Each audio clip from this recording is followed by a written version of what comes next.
Hello everybody, this is Todd with Zilla Fantasy Elite coming at you with the Week 11 waiver wire video here. As always, this is the adjusted line play report. Strictly for this, there might be some very obvious waiver wire ads that you can get from your ESPN or your Yahoo sites. You can go read articles on those. This is strictly for the adjusted line play report. Sometimes we get people that might not be so obvious that are suggested on here in their hits, and sometimes those line up with the Yahoo people and the ESPN people, but sometimes they don't. And before we get underway, smash that subscribe button if you like these adjusted line play reports and you think they correlate very well. Hit the subscribe, smash that bell so you get the updates whenever a video drops. And you can keep up to date with that. And then go on Twitter. If you have that, you can follow me at Todzilla1337, and I tweet out some information on there.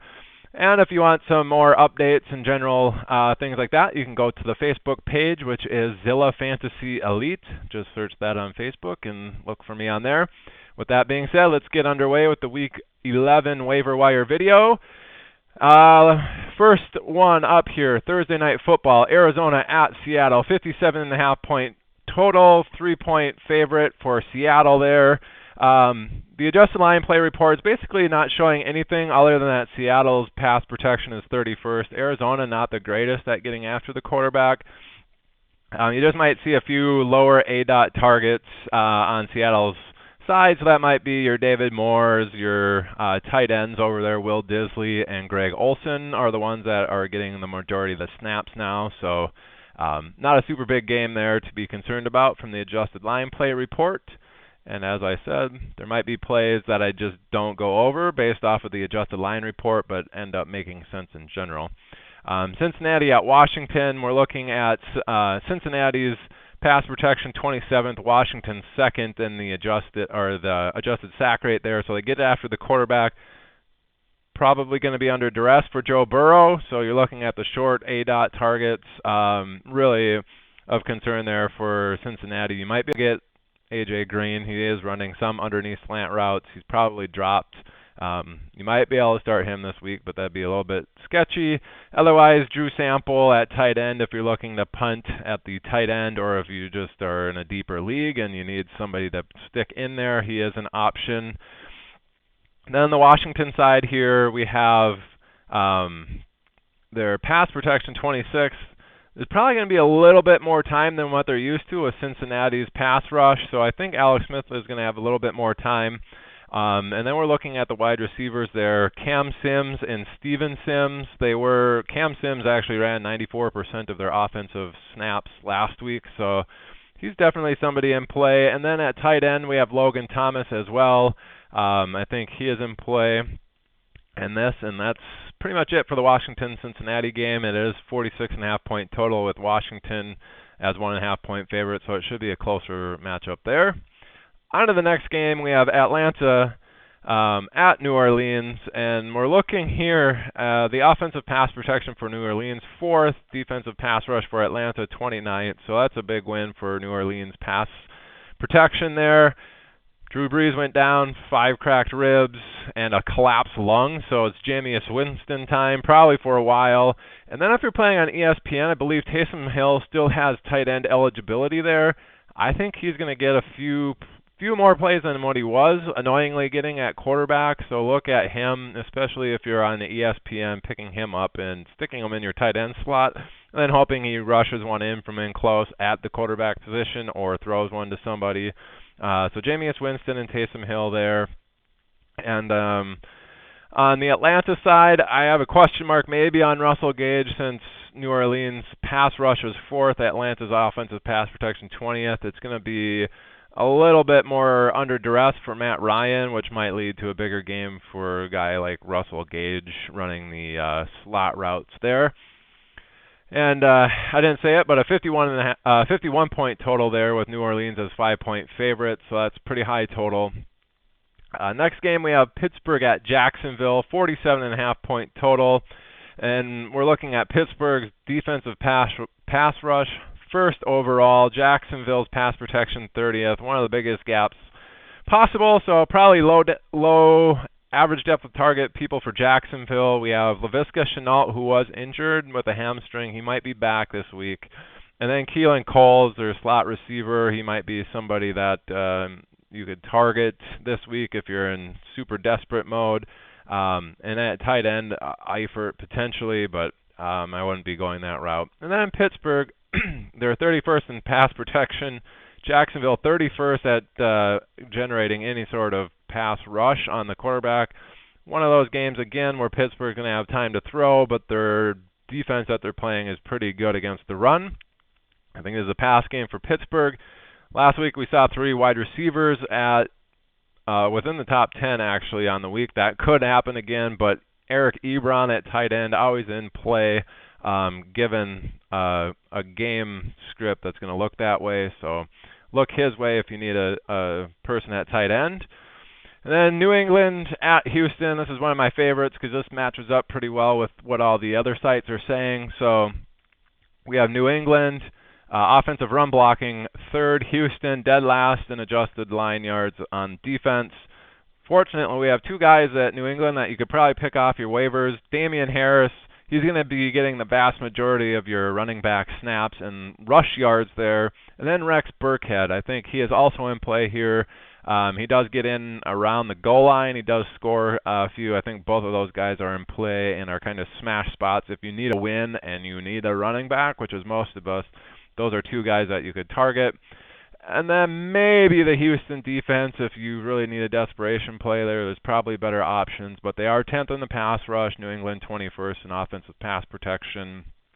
Cam Newton possible to turn the ball over there. So, but they're probably not that good against the run. I think New England's going to be able to run the ball on them. Just keep that in mind. That is a 48-point total with Houston actually favored by 2 points in this game. It's kind of crazy. On to the next game, we have Philadelphia at Cleveland. The only thing of note I have on this one is Cleveland's defense. So we have their pass rush is 18. It's kind of middle of the road there for getting after the quarterback, but Philadelphia 29th in offensive pass protection, and they are projected to be leading in this game, 45.5 point total, but 3.5 point favorites there for Cleveland. That's the only thing of note for the adjusted line play. Detroit at Carolina, we have a 48.5 point total. Carolina favored by just 1.5 here. The only thing I have of note is Curtis Samuel from Carolina. So we look at their pass protection 19th. Defensive pass rush from Detroit is 27th. Probably going to have some time to throw. And with Christian McCaffrey probably out this game, Curtis Samuel is going to get some rush attempts and some pass attempts. And Detroit's defense is bad enough that I think Curtis Samuel might be able to score a touchdown or 2 in this with some of their gadget plays. So he is in play as a streamer this week. Tennessee at Baltimore, the next game. And that's a 49-point total with a 6.5 point favorite. Baltimore, according to this, there's nothing really in play from Tennessee and Baltimore. Nobody that I can suggest off the waivers. That would be a smart ad. So we'll skip over that game. On to the New York Jets at the Los Angeles Chargers. We have a 47-point total. Chargers expected to win by 8.5. And really it's the Chargers pass attack here. The run blocking offense not very good. Jets top 5 in adjusted line yards rushing. So I don't think the Chargers are going to move the ball through the ground game. It's going to be the air game. They're middle of the pack for pass protection. Jets, one of the worst, 26th in the defensive pass rush. So you're looking at Jalen Guyton and Mike Williams. These are a couple of my favorite receivers this week. Go ahead and get them. They're going to be moving the ball through the air. One of those guys most likely is going to have a touchdown, if not both of them this week. Next game, Miami at Denver, 45-point total. So pretty low point total there. We have Miami road favorites by 3.5. Really, the only thing of note here is Miami's defense. Pick them up. They're going to be good for the rest of the season. If you want to spend a little bit more fab to get them, if they're on your waivers, pick them up and maybe spend 5% of your fab just to make sure you get them. They have some juicy matchups coming up, but you look at them. The defense 13th in the pass rush. Denver 25th against the pass, so that's kind of a big gap there. They should be able to get after Denver, and Denver's probably going to have a backup quarterback there.